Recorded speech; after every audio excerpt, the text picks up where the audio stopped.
parents, the child goes to the teacher who will guide that child. What do you mean by external moral authority? You use that expression a lot. Materialism has to do with when you are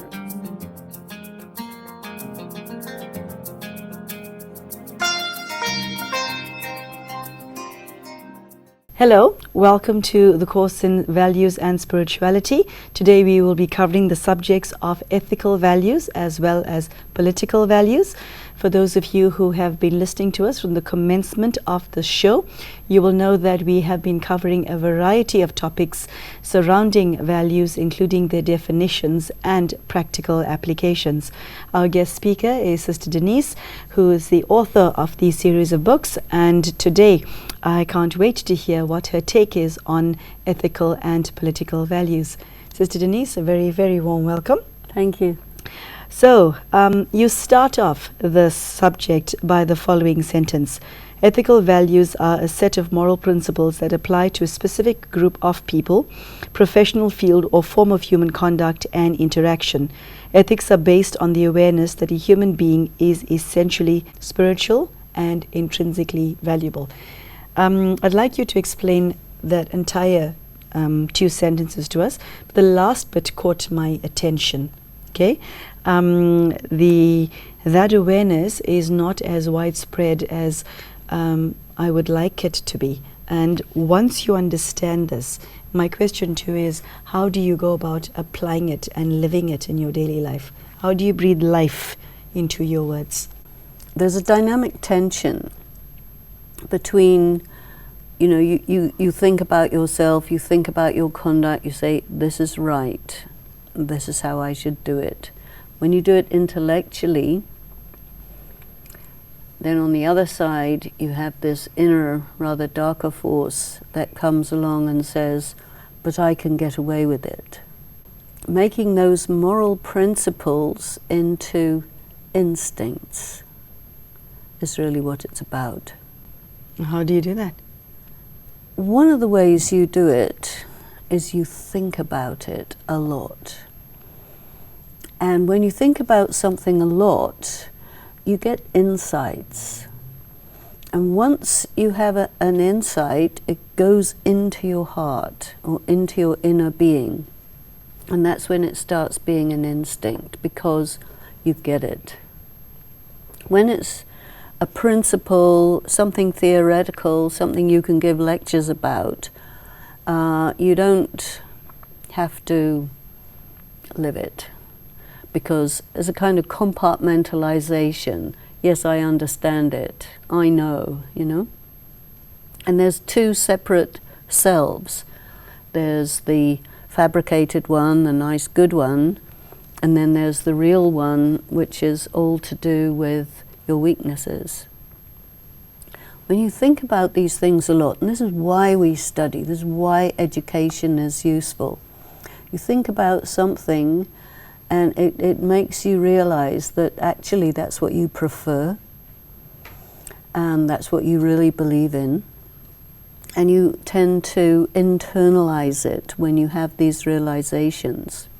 Secondly, you become aware that the negative emotions that emerge every so often exist insofar as you are spiritually weak.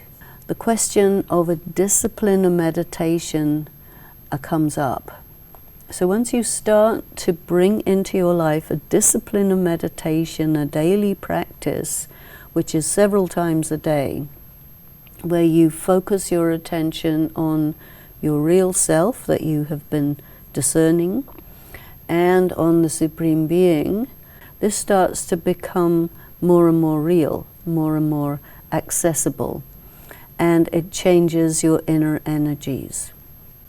So that the negative emotions that are part of your natural being actually shift and tend to go into the background, and another much more positive emotion or sensitivity starts to build, which corresponds with the original qualities of the soul.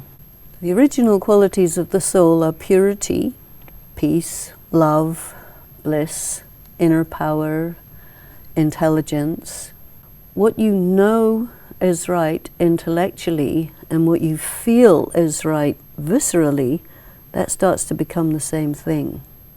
And this is how you change it. The problem is that people are spiritually very depleted. And so morality goes about wagging a finger and saying you should this and you shouldn't that and you ought to this.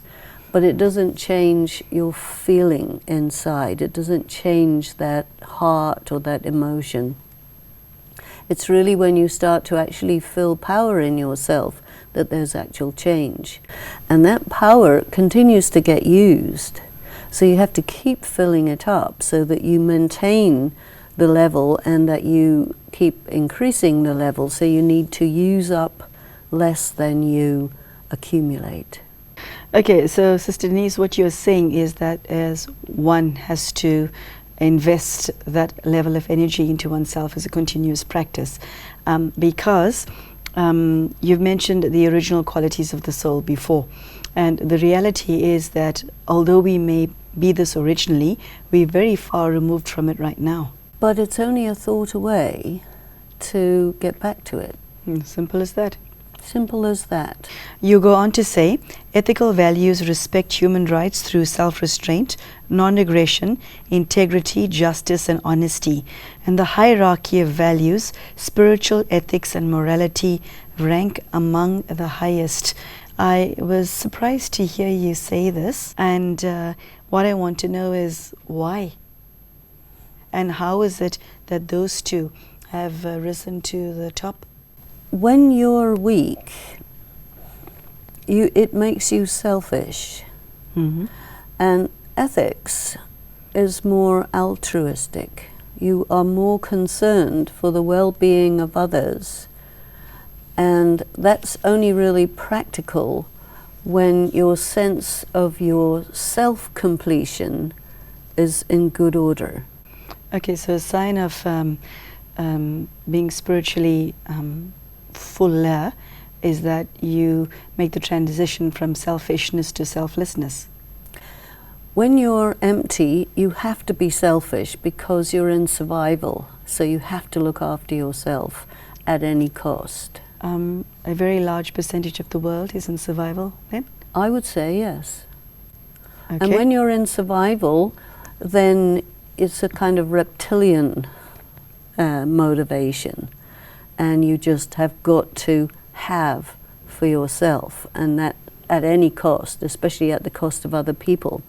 So the most important thing is to make sure that you keep yourself full, and then you can flow over to others, and that is what makes for human greatness. So spiritual ethics and morality at that level, that's what makes you something extraordinary. Tell us more, Sister Denise, about self-restraint, non-aggression, integrity, justice, and honesty. Let's take justice especially. Yeah, was always been one of my favorites.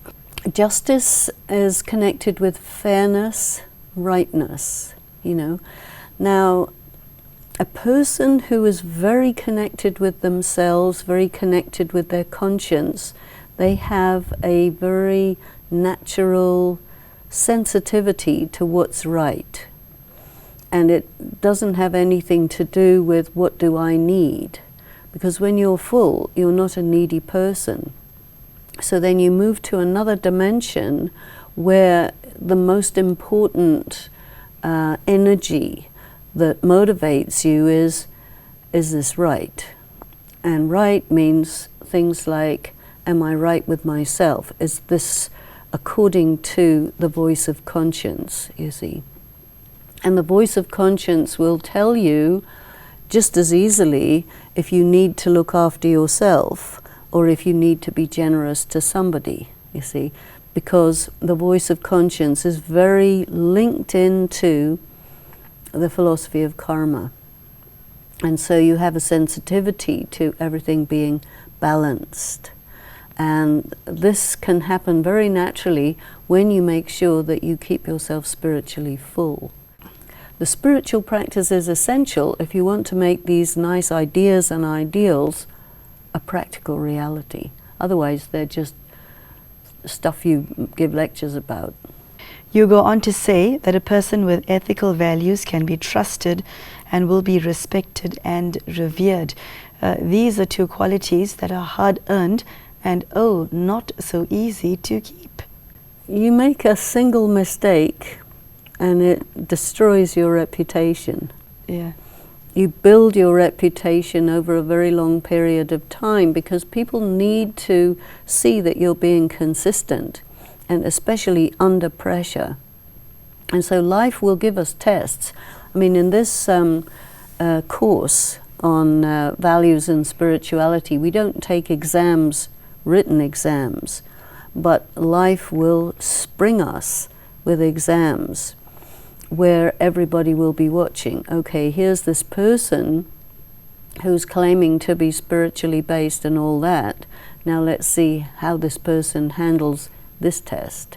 And if you consistently handle yourself well, people will see that, and this is what makes them respect and revere you. I'm very curious, when life sends these, what you call tests, are we being evaluated by a higher invisible authority? I choose to say yes. Who or what is doing the evaluation? You know, in the University of Life, which is your lab, your practical exams. Never thought of life as a lab, but go on. Yeah. And the teacher is God, the supreme intelligence, really. And you're the perpetual student. And so definitely those who feel that God is watching me and evaluating me at every second, you'll have that sensitivity. I am being evaluated and I choose to do well because I can, you know. And if you care about yourself, if you love yourself, you will want to do well in these exams just as in any other exams. I don't think many people realize that in everyday lives, when we lose our patience with somebody who cuts in front of us in traffic, when we lose our temper with our children who make normal mistakes that children make, when we fail to forgive somebody whom we should forgive, that we're constantly being evaluated. This is news. You know, it's very difficult for a person to follow the voice of conscience because you need tremendous strength.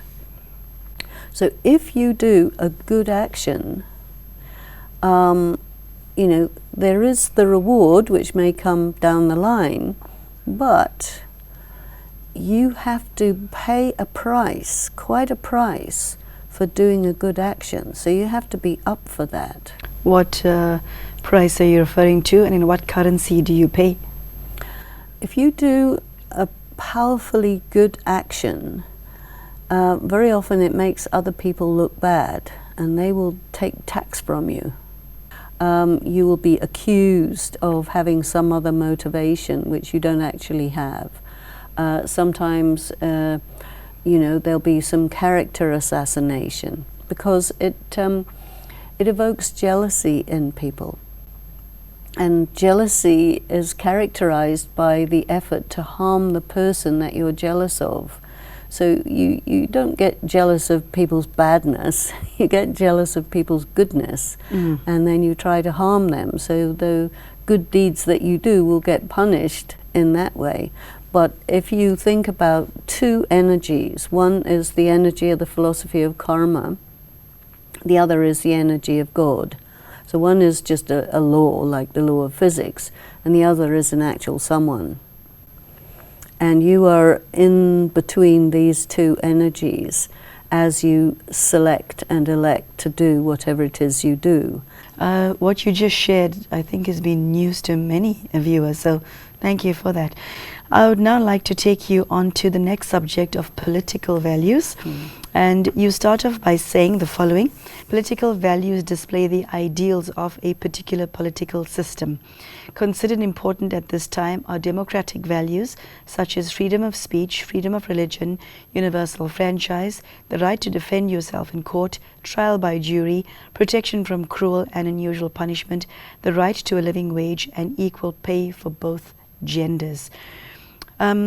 What role does political values play in our lives as individuals?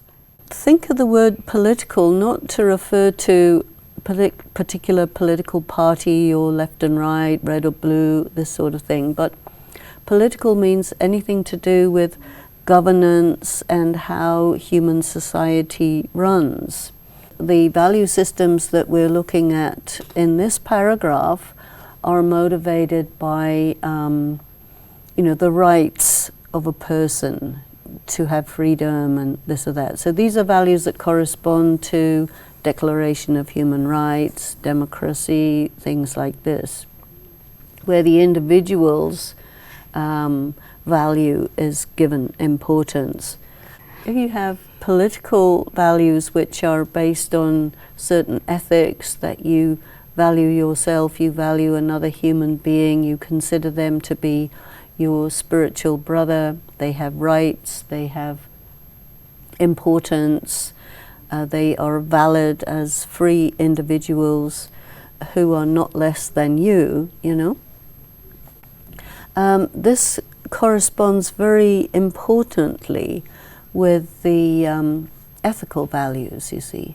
And your way of functioning in human society has to extend, and every so often you're going to encounter areas where you are prejudiced against particular groups of people. Some people may be racially prejudiced, and then everybody's equal except that group. You may be gender biased, so all men are equal but not women. You may be biased against people who are mentally handicapped. Many people are. They don't realize how badly they will treat mentally handicapped people. So you will say, well, only if people are mentally compos mentis, they only have rights. If they're not, then they don't count. You see what I mean? So we have to see, where do my prejudices begin, and challenge the self in those areas. That's a very important aspect. When I read this first line, or rather the first few lines of what you had to say about political values, what struck me is that there are millions of people living in countries that espouse these values, political values, but who are suffering at the hands of the very system that's designed to protect them and to protect their values. That's because we have double standards. That means hypocrisy. And this is one of the reasons why I challenge conventional morality, because it supports the possibility of hypocrisy, double standards, all of this. And this is also why I go for spiritual virtue and spiritual power, because as soon as you start to try and have a double standard, a red flag is going to come up and say, excuse me, that's a no-no. You end off this paragraph on an interesting note. It reads, leadership today is susceptible to corruption and abuse of power, so democratic political values restrain any individual or party from amassing power beyond a certain limit. This is the ideal of democracy. That's not necessarily reality, though, is it? This is the problem, that we will use terms that are very positive, but the way that idea is applied gets corrupted. And so we'll say, okay, this is a democratic system. But then when you examine it closely, you'll find it's democratic only for certain people who have certain privileges. And then there's a line, and below that line, people who don't have those privileges cannot enjoy those rights. So it's democratic in name, but not in fact. If one has to look at the subjects that we covered today, how does one go about using your own set of values to protect and serve you? How do you go about cultivating such values? There's a number of things that are going to really help. One is, the more you can educate yourself, the better. What does education do as far as practical implementation is concerned? There are just a lot of things that you need to know. You need to understand yourself, you need to understand society, you need to understand what's going on around you, what you're up against, what your strengths are, what your obstacles are, what your rights are, how to get your rights. So educating yourself is very, very helpful. Secondly, it's very good to have a spiritual practice, because it's going to help you to restrain yourself from having a reaction when you experience opposition. So you need to know how to handle yourself in the face of difficulty, because that will make a big difference as to whether you get blocked or whether you get across the blocks, you see. So a lot of it has to do with your competency. So education and personal practice is going to enhance your competency in any social or political situation. If you are provocative, then you're going to cause yourself to be stopped. What do you mean by the word provocative in this context? Who or what is one provoking? Say, for example, you have this expression, the right to defend yourself in court. Now, if you get caught and you get accused and evidence is fabricated against you and you become emotional about it, that's going to go against you. If you're cool and calm and clear about everything, you have a better chance to say, you know, this is not what happened, actually some other thing happened. The more cool you are, the more difficult it is for people to go against you and accuse you more. So staying in your power is a very advantageous thing to do. I like that expression, staying in your power. Tell us more. When you're weak and you are reactive, you can very easily accuse somebody else, and then that person will defend themselves, and they're in a more powerful position than you are.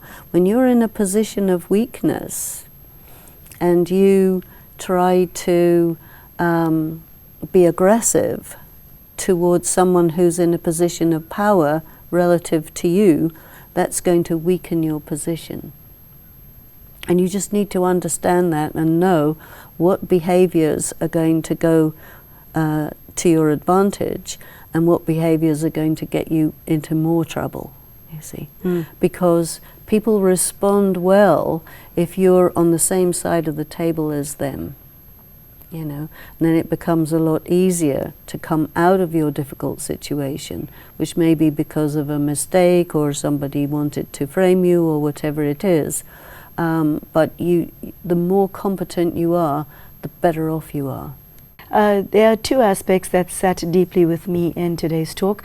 One of them is staying in your power, which I found to be quite thought-provoking. And the other is the word competency and the context in which Sister Denise used it. It's to increase your competency through self-education. I think these are two very powerful tools to use to manage life, and I would invite you to think more about it, as well as anything else that struck you from today's sharing. So thank you, Sister Denise, once again. Thank you. And thank you, viewers, for joining us. I hope to see you again for the next episode. Take care. Goodbye.